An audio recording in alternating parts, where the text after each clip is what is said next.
Second में कहीं नहीं। इसीलिए नारद जी ग्रस्त में नहीं आ पाए। 10 ऋषि ब्रह्मा जी ने प्रकट कर दिए।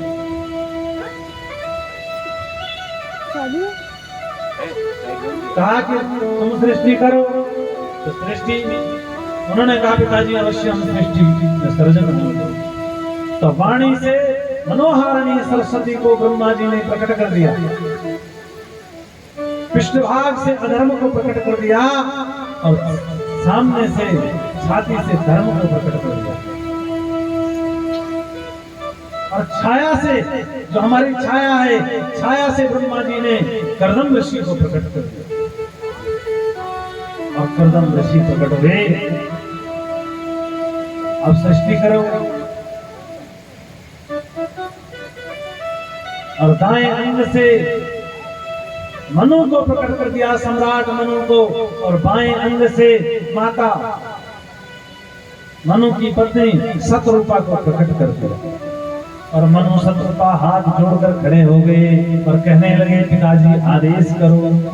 बोले बेटा चलो सृष्टि करो। मनु शतरूपा ने विचार किया हम सृष्टि करने के लिए तैयार हैं, पर पिताजी इस समय तो सृष्टि जल में है, सृष्टि करें किस पे, क्योंकि सृष्टि तो जल में डूबी हुई है। तो फिर ब्रह्मा जी विचार करने लगे और विचार करने लगे तो नाक से छींक आई और छींक से एक वराह का बच्चा निकला और धीरे धीरे गर्जना करते करते करते करते विशाल काया में प्रकट हो गया। बोले वराह भगवान की जय। वराह भगवान प्रकट हो गए। देवता आकाश मार्ग से वर्षा करने लगे। इधर महाराज कश्यप ऋषि के दो पुत्र हैं, हिरण्याक्ष और हिरण्यकश्यप। हिरण्याक्ष नाम के दैत्य ने देवताओं के नाक पर दम कर रखा। मारो काटो सबको बंदी बनाने में लगे हैं। हिरण्याक्ष वरुण देवता के वरुण लोक में गया, कहा हे वरुण देवता मुझसे युद्ध करो। वरुण देवता ने कहा मैं युद्ध कुछ जानता नहीं, मैंने संन्यास ले लिया। पर हाँ महाराज आप अगर आपके हाथों में ज्यादा युद्ध की खुशबू हो रही है तो मैं आपके बराबर का कोई योद्धा आपको बता सकता हूँ। बोले अभी अभी पृथ्वी के अंदर, जल के अंदर गया है पृथ्वी को लेने के लिए। अच्छा संकेत कर दिया। वरुण देवता से लौटे नारद जी ने संकेत किया पृथ्वी जो है, पृथ्वी के जल के अंदर गया है अभी अभी पृथ्वी को लेने के लिए। और उन्मत्त बुद्धि से हिरण्याक्ष दौड़ता हुआ जल में प्रवेश कर गया और भगवान वराह के सन्मुख खड़ा हो गया और कहा कि मैं तुझे विष्णु लोक तक ढूंढ आया पर तू मुझे विष्णु लोक में नहीं मिला, इसीलिए आज बड़ी मुश्किल से तू सामने आया, आज मैं तुझे छोड़ूंगा नहीं। और भगवान के साथ युद्ध करने लगा। अब जब वराह का युद्ध हिरण्याक्ष के साथ होने लगा, 10,000 वर्ष तक युद्ध चला। और युद्ध चला तो भगवान को ग्राम श्यार करने लगा। अब तो भगवान वराह को बड़ा क्रोध आया। इधर ब्रह्मा जी क्या कर रहे हैं, भगवान वराह को काल चक्र का समय का महत्व बता रहे हैं। हे भगवान आप इसे दिन में मारिए क्योंकि रात्रि में इसमें बल अधिक हो जाता है। भगवान मुस्कुराए, वराह कहने लगे कि ब्रह्मा मैं तो स्वयं काल हूँ और काल को भी तुम काल का परिचय दे रहे हो। अब जब युद्ध हुआ एक मुष्टि का प्रहार भगवान वराह ने किया और तत्क्षण हिरण्याक्ष गोविंदाय नमो नमः बोलो भक्त वत्सल भगवान और हिरण्याक्ष अंतगति को प्राप्त हो गया। इधर वराह भगवान अपने मुख पर पृथ्वी को लेकर आए और पृथ्वी को स्थापित कर दिया। और जल में जब रहे 10,000 वर्ष तक तो पृथ्वी से एक बालक ने जन्म लिया जिसका नाम मंगल ग्रह उत्पत्ति हुई। और एक पुत्र और हुआ। जब पृथ्वी को लेकर आ रहे थे और युद्ध हुआ हिरण्याक्ष और हिरण्यकश्यप का तो एक पुत्र हुआ। उस समय माता के गर्भ में बालक था, उसके अंदर असुर भाव आ गया युद्ध होने से। वही बालक आगे चलकर भौमासुर नाम का राक्षस हुआ। बोलो भक्तवत्सल भगवान की जय। अब महाराज सृष्टि करने लगे ब्रह्मा जी। अब मनु और शत्रुपा सृष्टि करने लगे, और सृष्टि जब की तो फिर 5 संतान उत्पन्न हुई। बोले प्रियवर तो उत्तान पादो त्रिकन्याश्च भारता आकुति देहो तिस्या प्रसूतिर्दिशतमा प्रसूतिर्दिशतमा। प्रियवर्तो तान पादो प्रियवर्तो तान पादो त्रिकन्यश्च भारता आकुति देहो दिशा प्रसूतिर्दिशतमा। 2 पुत्र हुए और 3 पुत्रियां हुई, आकुति, देहूति और प्रसूति। इनमें जो देहूति माता है, इधर कर्दम ऋषि तपस्या कर रहे हैं कई वर्षों से, और माता देहूति के विवाह के लिए एक योग्य वर तलाश रहे हैं सम्राट मनु। और सम्राट मनु ने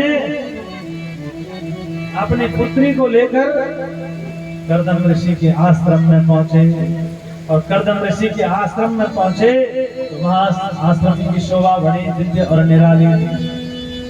इतनी सुंदर कर्दम ऋषि के आश्रम में ये बड़ी दिव्य शोभा कर्दम, जहां पंछी कलरव कर रहे थे। क्या पंछी कलरव कर रहे थे?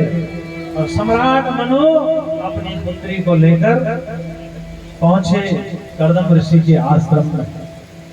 और कर्दम ऋषि भी बड़े बुद्धिमान हैं, उन्होंने क्या किया, 3 आसन बिछा दिए सम्राट मनु के लिए, उनकी पत्नी शत्रुपा के लिए, उनकी पत्नी के लिए, और उनकी पुत्री माता देहूति के लिए 3 आसन बिछाए।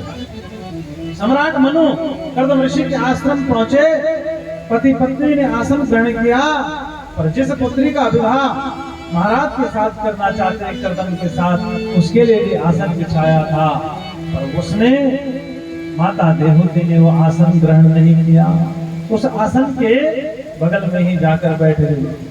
कर्दम ऋषि समझ गए कृष्ण में पत्नी बनाने के लिए जो माता देहूति अच्छी है, देहूति योग्य है। इतने में परीक्षा हो गई कि मेरे बिछाए हुए आसन पर ये बैठी है, और इधर भगवान ने तो कह दिया था कर्दम ऋषि को कि मैं पुत्र बनकर आऊंगा। नारायण ने कह दिया कि तुम कुछ मांगो, तुम तपस्या 10,000 वर्ष की। भगवान प्रकट हुए, कर्दम ने कुछ कहा नहीं। भगवान समझ गए मन मन भावे मूड हिलावे, इसके मन में तो है कि मैं सदग्रस्त हो जाऊं, मेरी भी पत्नी हो, मेरा परिवार हो, पर मांग नहीं रहे। तो भगवान ने कह दिया कर्दम तुम जाओ तपस्या करो, सम्राट मनु अपनी पुत्री लेकर आएंगे। तो आज अपनी पुत्री लेकर आ गए। सम्राट मनु ने कहा महाराज मेरी जो ये कन्या है ना देहूति, इसका विवाह आपसे वर्णन करना चाहता हूँ। कुछ बोले नहीं कर्दम महाराज, कर्दम ऋषि कुछ बोले नहीं। और इतनी सुंदर माता देहूति, रूप से भी गुण से भी गुण निधि का खजाना है माता देहूति। मालूम है माता देहूति जब छोटी थी बचपन में महल की अटारी पर खेल रही थी, महल की अटारी पर खेल रही थी। आकाश मार्ग से विश्व वसु नाम के गंधर्व जा रहे थे, और उस गंधर्व की दृष्टि पड़ी अटारी पर माता, महल की अटारी पर मां देहूति खेल रही थी, और विश्व वसु नाम के गंधर्व की दृष्टि पड़ी माता देहूति पर, और देखते ही इतना मोहित हो गया। विमान पर चक्कर आया, और विमान पर चक्कर आया और विमान से गिर पड़ा, मूर्छित हो गया। इतनी सुंदर, इतनी रूपवती गुण निधि का खजाना है माँ देहूति। और आज कर्दम ऋषि के सन्मुख माँ बैठी है, परीक्षा ले ली, आसन बिछाया था, तो अपने माँ देहूति ये राजकन्या है और आज किसी ऋषि के साथ संबंध जोड़ने जा रही है। ऋषि के सन्मुख बैठकर ऋषि के बिछाए आसन पर नहीं बैठी। समझ गए महाराज कर्दम की पत्नी बनाने योग्य है। महाराज ने कहा, महाराज मैं अपनी बेटी का वर्ण आपसे कराना चाहता हूं। मन मन में बड़े प्रसन्न हो रहे कर्दम। बोले महाराज इतना समय तो हमारे पास है नहीं कि हम जाएंगे इतनी विवाह की तैयारी करेंगे, क्योंकि सम्राट जो ठहरे, बोले आपकी इच्छा हो तो इसी पल, इसी समय, इसी क्षण विवाह कर दे। मंद मंद मुस्कुराए कर्दम ऋषि और उसी पल, उसी क्षण में विवाह की तैयारी हुई। और माता देहूति का हाथ सम्राट मनु और सम्राट मनु की पत्नी ने अपनी कन्या का हाथ महाराज कर्दम के हाथों में दे दिया और ग्रस्त की जो सामग्री होती है वो सब अपनी बेटी को प्रदान कर दिया।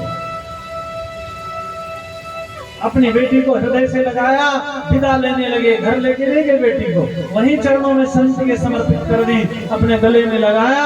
अब सम्राट मनु के नेत्रों में अश्रुधारा बहने लगी। मैं अपनी बेटी को विदा कर रहा हूँ, छोड़ के आ रहा हूँ। कहा कि तू ऋषि के चरणों में रहना। कर्दम कोई साधारण ऋषि नहीं है, कर्दम ऋषि संप्रदान बड़े तेजस्वी ऋषि है कर्दम ऋषि, इसीलिए आप उनके चरणों में रहना। अपनी बेटी को गले से लगाया, नेत्रों से अश्रुधारा पिता के बहने लगी। बेटी से विदा ली और बृहस्पति की ओर प्रस्थान किया दोनों पति पत्नी ने। सम्राट मनु अपनी राजधानी पहुंचे। इधर माता देहूति कर्दम ऋषि के चरणों में बैठे। विवाह हुआ अभी अभी, और अभी अभी विवाह हुआ। कर्दम ऋषि ने नेत्र बंद किए और नेत्र बंद करते ही समाधि लग गई। जैसे भगवान शंकर की समाधि लगी 88,000 वर्ष की लगी समाधि अखट्टा पारा, ऐसे ही आज कर्दम जी ने भी समाधि लगाई। विवाह होते ही समाधि। हमारा सनातन कहता है विवाह होते ही कहाँ जाते लोग? घूमने। विवाह हमारे सनातन की परंपरा है। विवाह होने से पहले भी कहाँ जाना चाहिए? अपने कुल देवी देवताओं के मंदिर में जाना चाहिए। और विवाह के फेरे के बाद भी घर आकर आज भी कई घरों में सत्यनारायण की कथा होती है और आगे भी होती रहेगी। संस्कार दो बच्चों को कि घूमने जाना मना नहीं है, आप जाइए, सिंगापुर जाइए, मॉरिशस जाइए, दुबई जाइए, लंदन जाइए, जाइए, गोवा जाइए, घूमने की मना नहीं है। पर घूमने से पहले, ग्रस्त में प्रवेश करने से पहले भगवान के मंदिर में जाइए, कहीं सत्संग में जाइए, किसी तीर्थ का दर्शन करके आइए। क्योंकि आप 16 संस्कारों में विवाह संस्कार सर्वश्रेष्ठ है और उन संस्कारों, उस विवाह संस्कार में बनने के बाद आप कहीं गलत वातावरण में जा रहे हैं। पहले किसी तीर्थ में जाइए, जाइए न महाकाल के दर्शन करने के लिए, जाओ न गंगा के तट पर, हैं? जाओ न बांके बिहारी के चरणों में, जहां तुम्हारे मस्तक से चंदन मिटाया नहीं, चंदन लगाया जाएगा। आज दोनों पति पत्नी दाम्पत्य जीवन में जब वृंदावन पहुंचोगे, गंगोत्री धाम पहुंचोगे, द्वारिका धाम पहुंचोगे, जगन्नाथ धाम पहुंचोगे, जो अपनी जीवन की यात्रा गंगा से प्रारंभ करेगा, माने भगवान से प्रारंभ करेगा, तो उसके जीवन में कभी अंधकार नहीं आएगा। इसीलिए राम जी ने जब वनवास की यात्रा की ना, तो रात्रि में कहाँ रुके? भीलों के यहाँ। तो वहीं से चाहते सुमंत को रिटर्न भेज देते। सुमंत को कह दिया लक्ष्मण जी के, अब आप जाओ, हम लोग यहाँ से पैदल चले जाएंगे। आदिवासियों ने रुकने की व्यवस्था कर दी, वेशभूषा उतार दी राम जी ने, और नहीं, सुमंत को आदेश दिया रथ सजाइए। लक्ष्मण बोले प्रभु भैया अब तो गंगा नजदीक ही है, ये हम तमसा पे है और आगे चल गंगा है, यहाँ से 3 कोस की दूरी पर मात्र है, तो इतना तो हम पैदल जाना ही, आगे वनवास की यात्रा है, तो इतने में रथ ले जाकर क्या फायदा? सुमंत को विदा करो।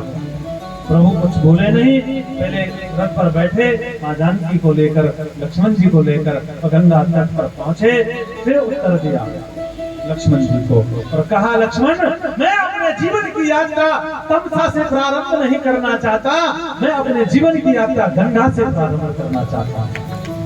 तम माने अंधकार, ग्रस्त के बाद जो अंधकार से अपनी जीवन की यात्रा कर रहे हैं, उनकी जीवन की यात्रा क्या सफल होगी? आगे चलकर दिवोश होगा। क्या होगा? आगे चलकर दिवोश होगा। पर जो अपने जीवन की यात्रा गंगा से प्रारंभ करते हैं और अपने जीवन की यात्रा गोवा सिंगापुर से नहीं, कहां से? सत्यनारायण से शुरू करते हैं। किससे? सत्यनारायण से। उनके जीवन में कभी दरिद्री नारायण आता नहीं, उनके जीवन में तो सत्य ही सत्य होता है और सत्य तो सब पर विजय पाता है। इस पे किसी एक पे नहीं, सब पे विजय पाता है। और आज कर्दम ऋषि कहीं घूमने नहीं गए, माता को लेकर समाधि लग गई और लगी समाधि 10,000 वर्ष, और 10,000 वर्ष तक पत्नी माता देवती सेवा में लग गई। इतने सुंदर केस थे माता देवती के, इतने सुंदर केस थे, वो जटा में बदल गए। किसमें? बोलो। जटा में बदल गए। जो सुंदर शरीर था वो मटमेला हो गया, उसमें झुर्रियां आ गई, तो सेवा में लगी रही। अगर आज विवाह के बाद पति 2 महीने बात न करे तो क्या? छोड़ देंगे, है ना? यहाँ 10,000 वर्ष की समाधि लग गई साहब और सेवा में लग गई, और 10,000 वर्ष बाद कर्दम के नेत्र खुले